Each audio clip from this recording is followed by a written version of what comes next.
New Buddha-ware Dharma Talks. Geoff Hunt presents a talk on some aspect of the Buddha's teaching. Hey everyone, I had thought recently that there are two ways of going about teaching the Dharma. One is to keep going back to the tradition, many of which are quite obscure. Then I started thinking, well, there must be some other way. Well, it's so obvious that it's staring one in the face, really, and that is that we're already embedded in a culture, the so-called culture of Western civilization. The thing about cultures is that one often doesn't know that one is in a culture. One just takes certain things for granted, and it guides the way you think and respond to things around you. And it goes unchallenged until there's some sort of crisis. And then we start to think about how people live in other societies. And I think that is quite challenging to the culture we've got. The problem is that instead of using it to challenge our culture,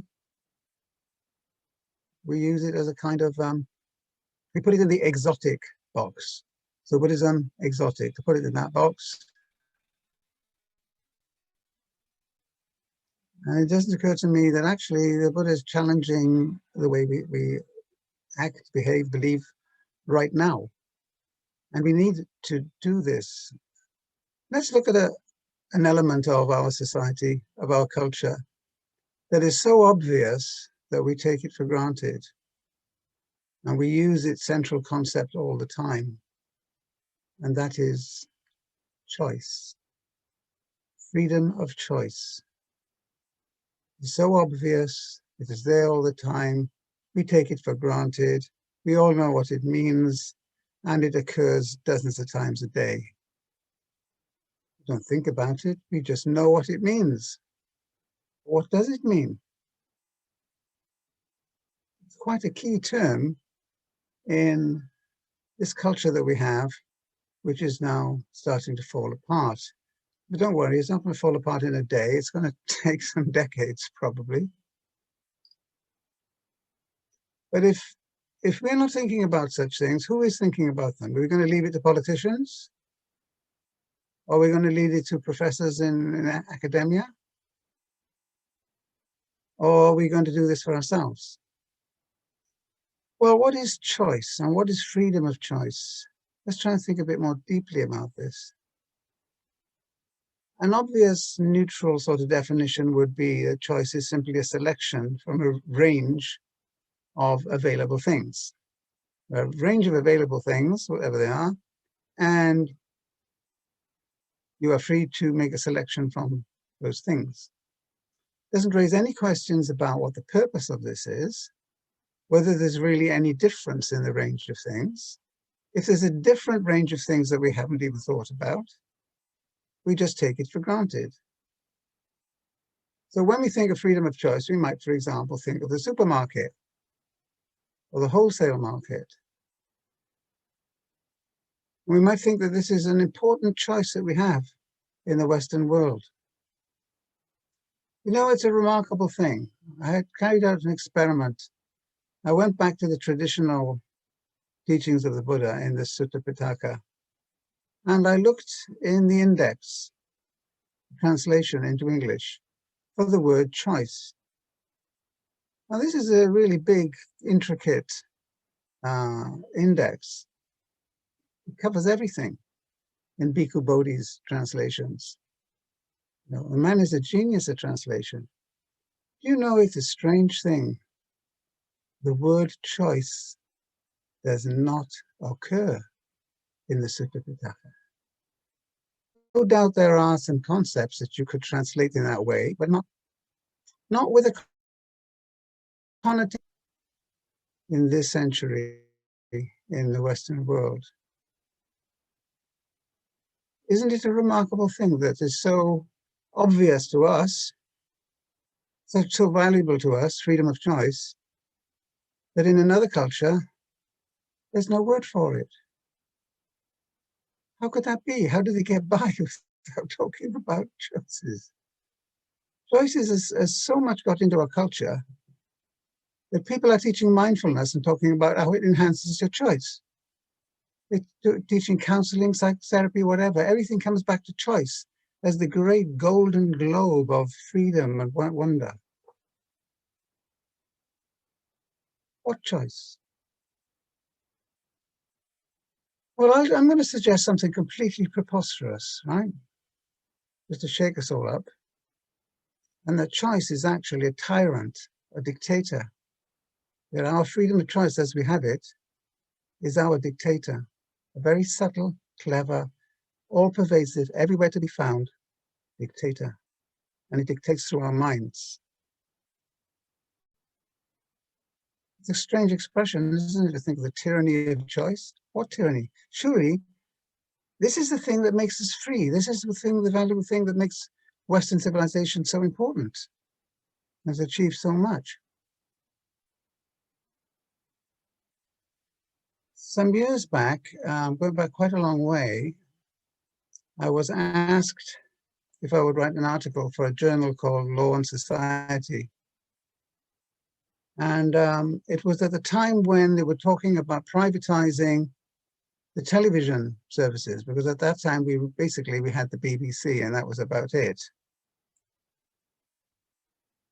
Everywhere you turned, the people who were trying to push this, because it was now, a great vehicle for advertising, to have lots of channels, they were all emphasizing, but this is going to give you more freedom of choice.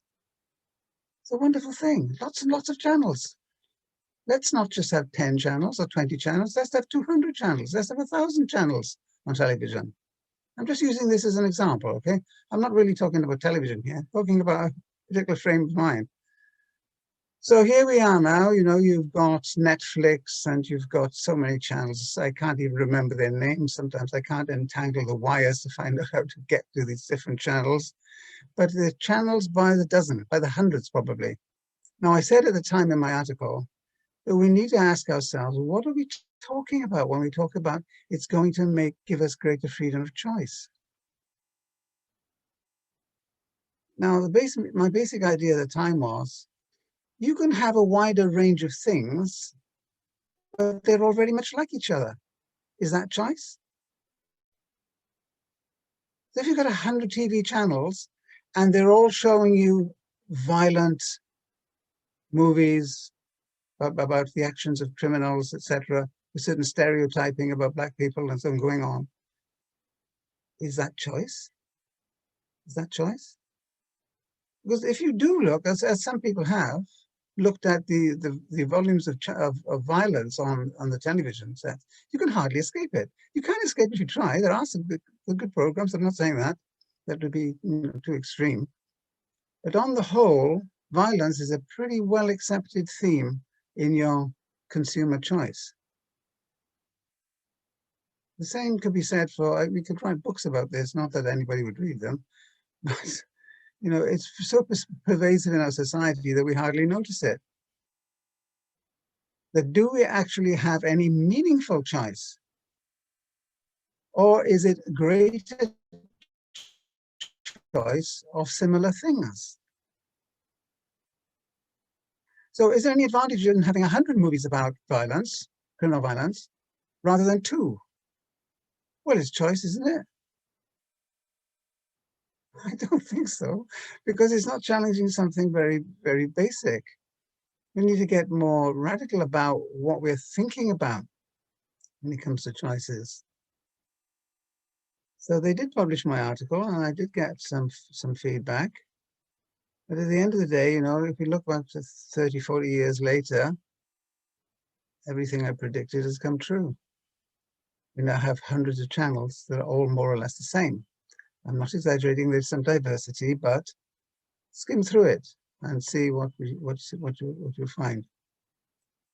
You have to stand back in order to see what is obvious.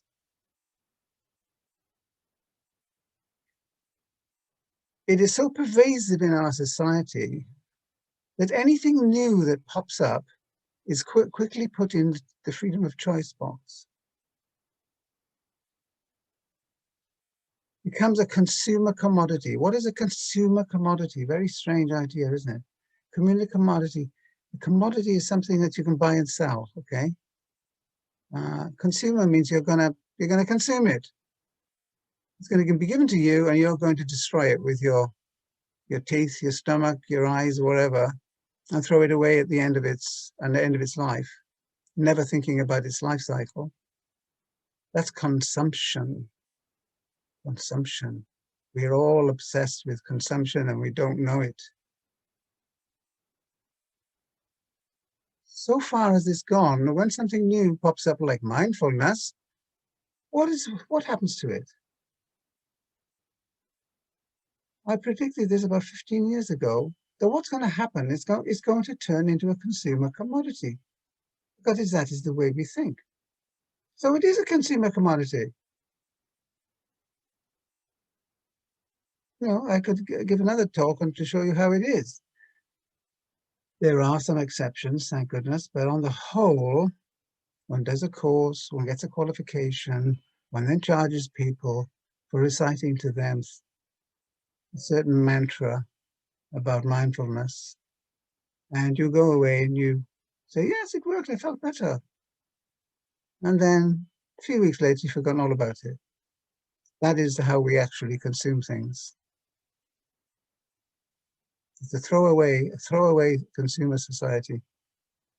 Everything is turned into a commodity, even mindfulness, which in many ways, well, it pretty radically was actually meant to challenge that way of thinking. Attachment to what is pleasurable. Think of the impact this has on our children. As they're sitting there, you may not realize that your children are watching TV as you're watching it, but they've been given strong messages about what's important in our society all the time, relentlessly. And we may think that they don't notice, but they're being, being told that this is what is important in life. Commodities is important. Getting the commodities is important. Having enough money to buy the commodities is important. Until, we get into a cul-de-sac and we forgot about all the rubbish that is produced by this. What do we do with it? We'll throw it in the sea? Or should we, what about shooting it into outer space? That'd be one way of getting rid of our rubbish, wouldn't it? Well, you may laugh, but actually, when it comes to nuclear waste, that is exactly what some people have suggested. Don't know what to do with it? It's dangerous. I tell you what, let's put it in a rocket and shoot it into outer space. The flaw there is that some rockets don't actually leave the ground. They crash. And then we'll have nuclear waste everywhere. We never think of impermanence and how all things are transformed gradually into rubbish before there's a rebirth. So we need to handle things with some wisdom. So freedom of choice. What we actually need to be thinking is about the big choices in our life, our choices about life itself, not our choices about the things that bump into us through advertising and so on.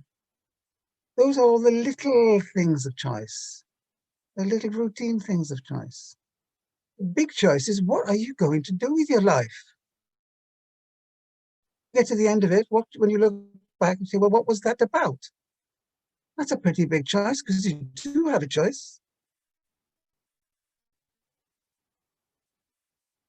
Is that overwhelming, or is it perhaps something we could at least nibble at?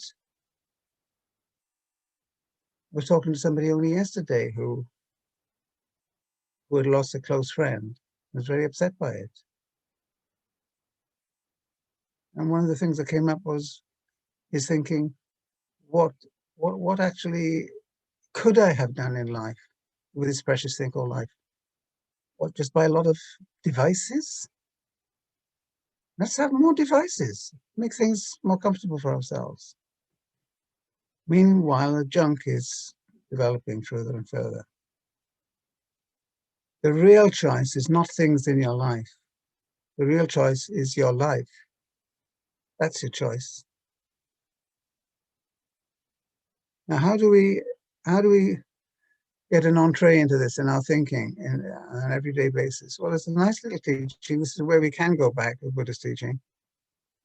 Is one of his teachings is 8 worldly intentions, or 8 worldly conditions, the things that make the world go round. There are 8 of them. 4 of them are what we regard as good, and 4 are what we regard as avoidable. Pleasure, spend a lot of time seeking that, and look at the junk that goes with it. Some people got a whole room with exercise devices and all sorts of things, and 2 television sets and all the rest of it in there. So pleasure is definitely a big one for us. It's okay, you know, we're playful creatures. It's okay to be playful. One can be very playful with one's children in a totally harmless way without introducing them to useless junk. So playfulness is okay, but making pleasure seeking the end of your life, the purpose of your life, is a very shaky thing to do for you, because you will at some point begin to question it. Praise. We want to be praised. We want some sort of fame, perhaps, it's a stronger word. And we want to make gains. We follow progress, another one of our big words in the Western liberal world. Progress. We never stop and think, what progress? Have we progressed? Or have we gone backwards? Or if we are progressing, have we actually reached a dead end? So what are we going to do with that dead end? Pleasure, praise, fame, and gain. And then we spend a lot of our time, and a lot of our money, and a lot of our efforts on avoiding certain things. For example, pain. Definitely don't want it. Blame. Definitely don't want that. Notoriety or obscurity. Nobody notices me. Don't want that. Loss. Loss, which is always there lurking. So the Buddha says you can sum up, you know, what makes the human life move on, stumbling from one state of impermanence to another,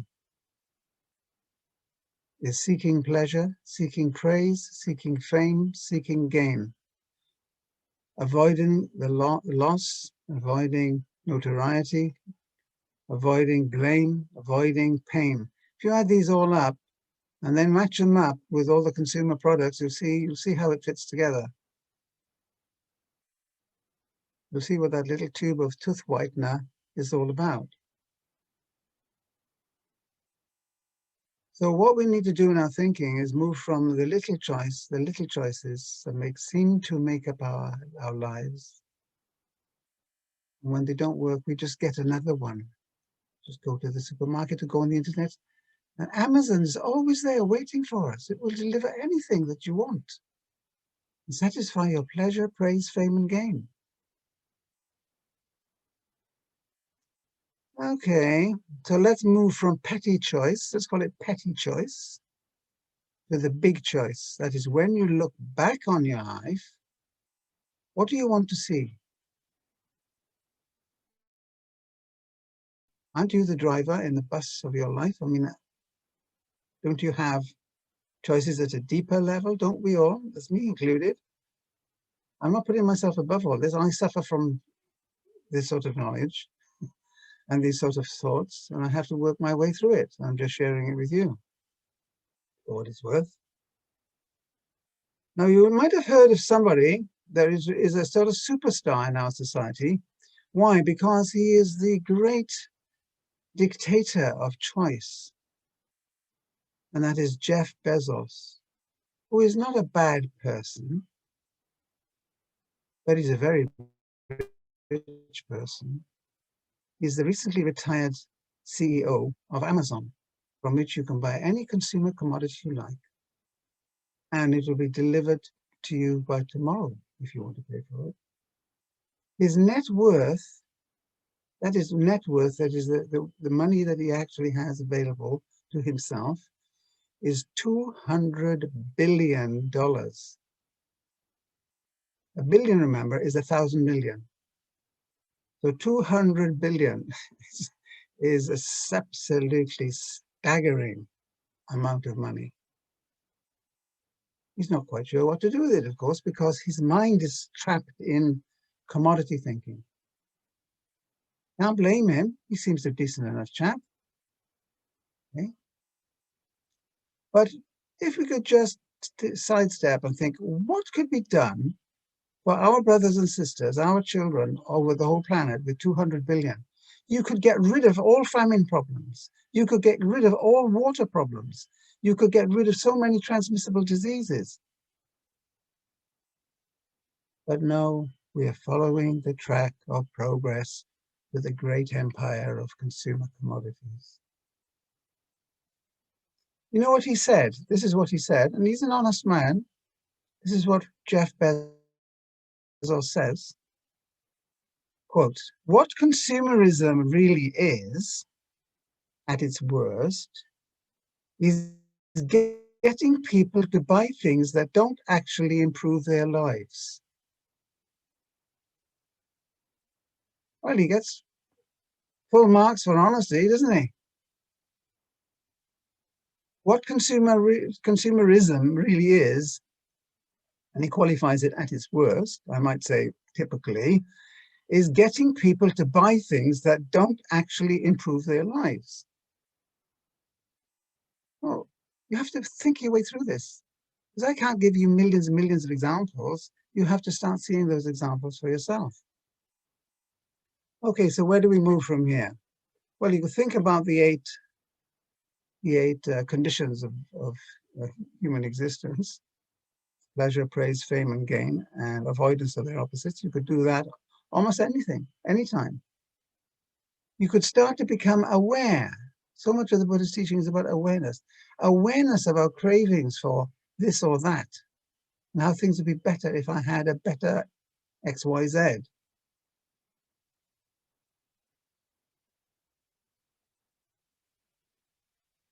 Okay, is there a way out? Of course there's a way out. What we're doing here is a way out. Talking about it, thinking about it, arguing about it. It's good. It's the right thing to argue about. But whether this vacuum cleaner is better than that vacuum cleaner may not move the human race forward, believe it or not. Now, there's also something I would like to recommend. You know, I'm rather fond of reading things, but we don't, reading things is not the be and end all. There's a magazine which some of you may have seen called Ethical Consumer. Does a pretty good job of showing us, what the impact of all these consumer commodities is.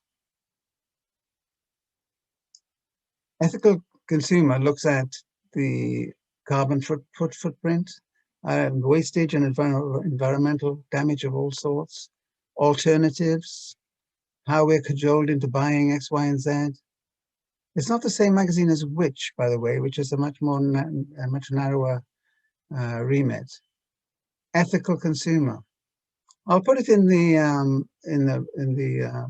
newsletter this week, so that if you want to have a peep, you could just look at their website. Give you lots of thoughts. If you look at it, just browse through it, you'll see what it is I'm actually talking about. And those are the sorts of projects that we need to support. We can change things. We don't have to be the slaves of the dictators of consumerism. So have a look at Ethical Consumer, look it up on the internet. So the main message here has been freedom of choice. We need to think about that very deeply. Are we talking about the little nuts and bolts that we want to bolt our life together? Keep it rocking on and progressing and competing and achieving? Or do we take true freedom of choice, to be my looking back at my whole life and thinking, where am I going with this? Why was I given this privilege of life? Is it to expand my load of consumer goods? Where are we going? Well, we are going somewhere, but it doesn't look too good because of the way we've messed things up. So we're in charge here. We can be. It has to start with each of us and bringing things together. Okay.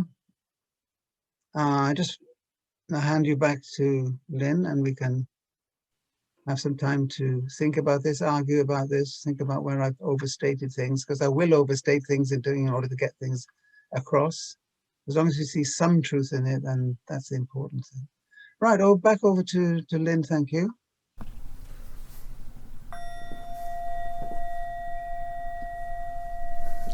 New Buddha Way lets go of East and West and starts afresh in the life we have now. For more information, visit www.newbuddhaway.org.